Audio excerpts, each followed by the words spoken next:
What's up, everyone? I'm an MTG Theory Crafter, and this is episode 4 of our Tempo series. Last episode, we used the examples from episode 1 to test the model we put together in episode 2 and confirmed everything worked as intended. At the end of last episode, we said the power of this model is going to be coming from the heuristics we derive. And in order to do that, we need to develop our understanding of the expected win turn. So let's dive right in.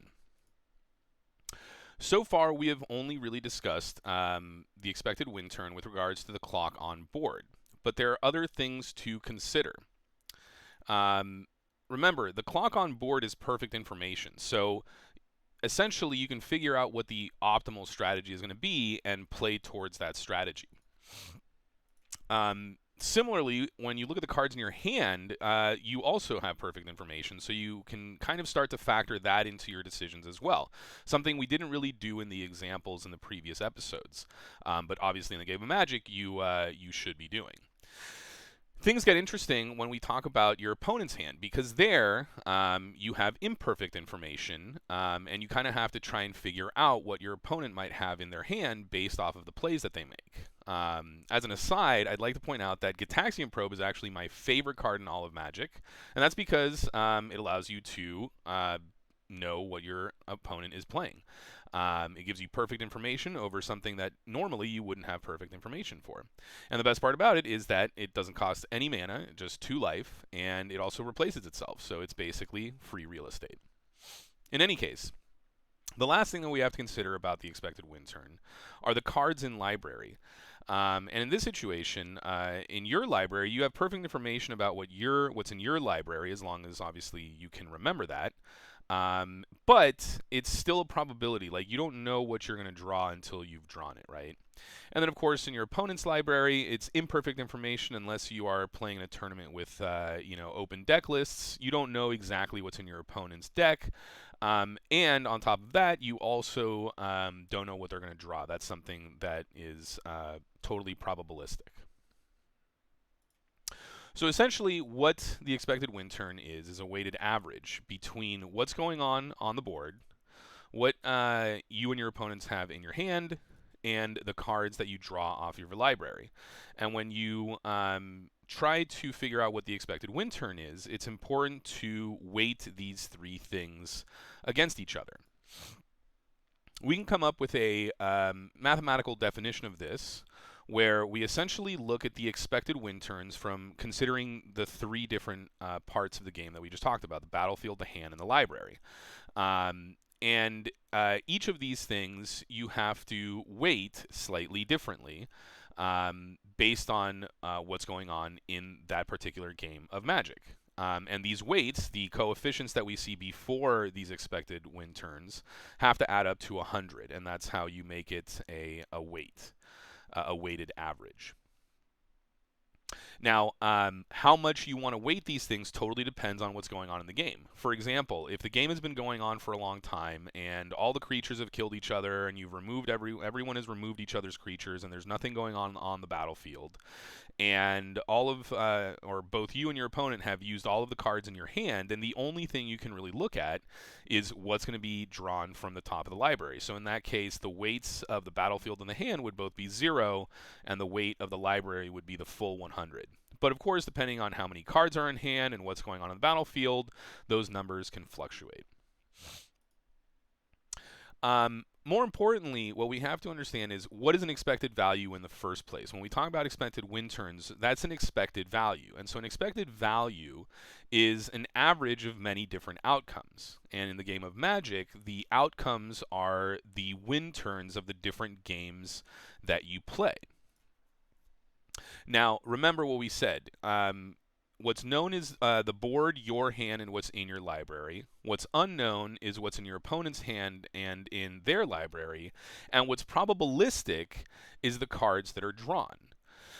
Now, if something is probabilistic, that means that there are different outcomes, right? They could draw a creature, and you could have an answer to that creature or your own creature. Or, for example, they could draw an answer instead of a creature, and then that would interact differently whether you had an answer or you had a creature.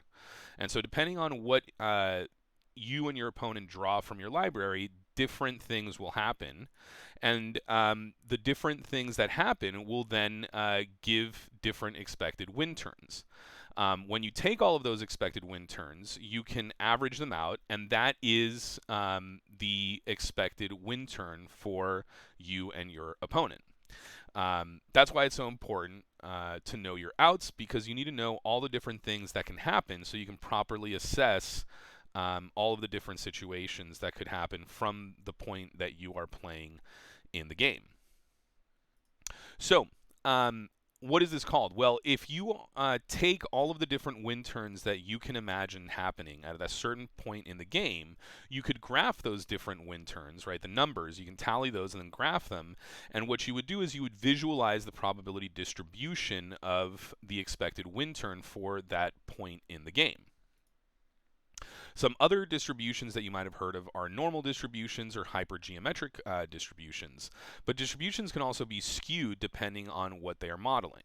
So this is a picture of the hypergeometric distribution that is symmetric and kind of looks like the normal curves, the normal distributions that you might know about from statistics. But depending on what we're looking at, these distributions can also be skewed. For example, here is the number of pets. Most people either don't have pets or have a couple or a few, and not that many people have 8 to 10 pets. And so that's how this distribution would look like. It would be skewed. Now, when you're analyzing what's happening in your game that you're playing, depending on the things that can be drawn, you will be able to create or somehow think of a distribution for the expected win turns that would look something like one of these two graphs. But that's going to change drastically depending on what exactly is happening in the game, what's on board, what's in your hand, what you think your opponent has in their hand, and what could possibly be drawn from the decks that you're playing, which, again, there are many different decks to play. So it's kind of a complex thing to just kind of think about right there in the middle of the game. So an easier way to do this or to visualize win turn distributions is to think about the win turn distributions of that deck's goldfish. Now, if you don't know what a goldfish is what we call when you're playing against an opponent that is basically doing nothing every turn. So you're able to draw your starting hand, mulligan into a hand that you like, and then play Magic by yourself against an opponent that doesn't do anything. And this will simulate essentially when you can expect to win the game. And so what you can do is you can play, let's say, 20 of these games and record what turn you win for each of these games. Now, if you take all of those win turns and you graph them, that would result in a rough distribution for the deck that you're playing. And the interesting thing about that is that each archetype, each different deck that you play, depending on how it wins the game and what its goals are in the game, their distributions will look slightly different.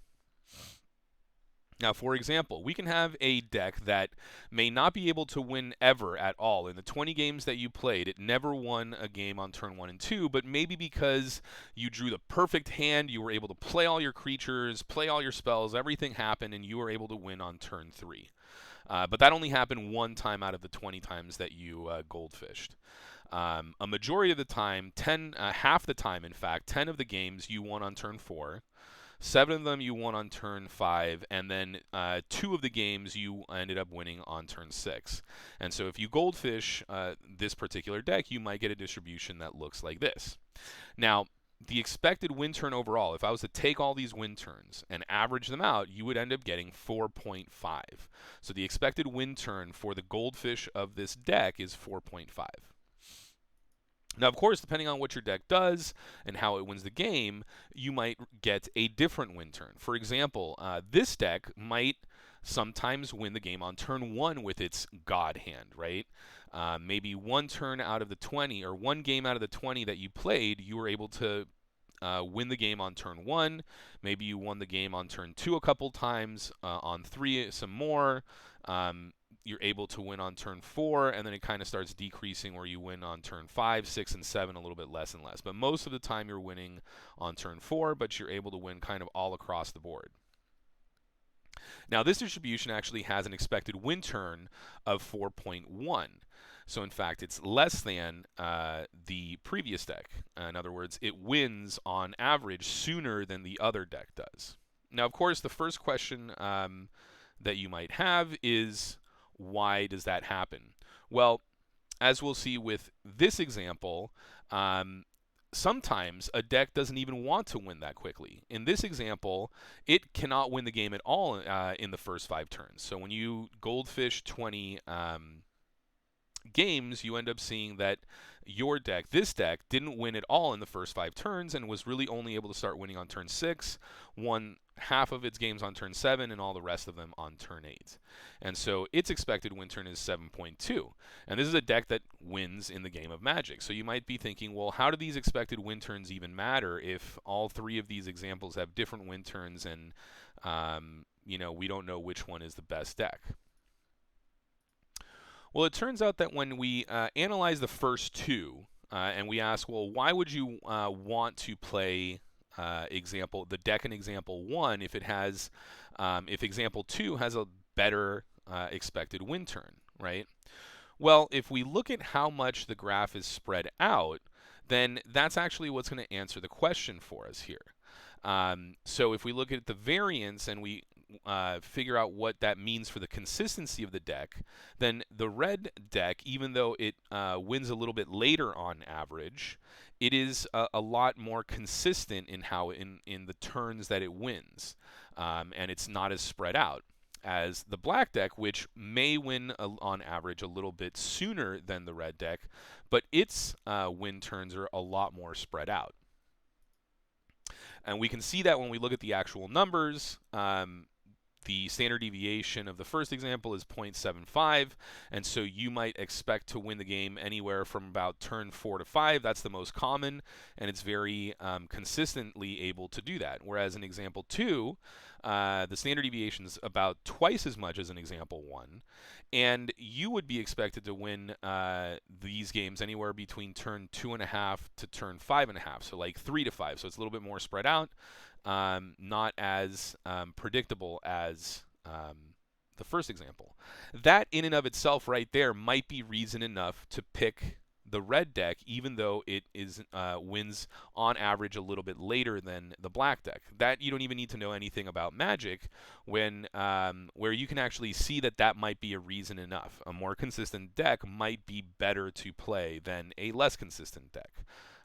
Again, without even knowing anything about what these decks do or really anything about Magic at all. Well, then, the last question that we need to ask is, why would you play example 3 at all? This deck, even though it might be the most consistent of all 3 of them, wins on average a lot later on turns on average 7.2, right? So 7 on turn 7, and it's just a lot further down the line than either examples 1 and 2. Well, it turns out that in order to understand why you would even want to choose that deck, we need to look at the reasons for why the decks have these probability distributions. And of course, in order to do that, we need to analyze the deck archetype and how the deck intends to win the game. Because don't forget, when you play a game of Magic, you're not just playing the goldfish, right? You're actually playing a match against another deck, another person, and these kind of goldfish distributions that we generate will, when matched up with each other, change drastically, right? Decks interact with each other in some way, and so the way that you play against your opponent is going to change what your probability distribution looks like, but also what the expected value of your win turn is, right? And so in order to really understand what's going on with these, we need to really analyze deck archetypes. And in order to do that, we're going to have to jump into the next episode. That's what the next episode is all about. I'm going to go over some classic, traditional deck archetypes, talk about what makes them tick, how they win the game, and then we're going to match those up with these 3 probability distributions so we can understand why they have these probability distributions based off of the way they win the game. From there, we can actually use the equation we developed to better understand how decks win the game, and that's what episode 6 is going to be all about. It's going to be analyzing the equation and seeing how we can understand how decks win the game when we analyze that equation. Anyway, I hope you stick around for those episodes, and I'm glad that you stayed around to listen to this one. Have a good one.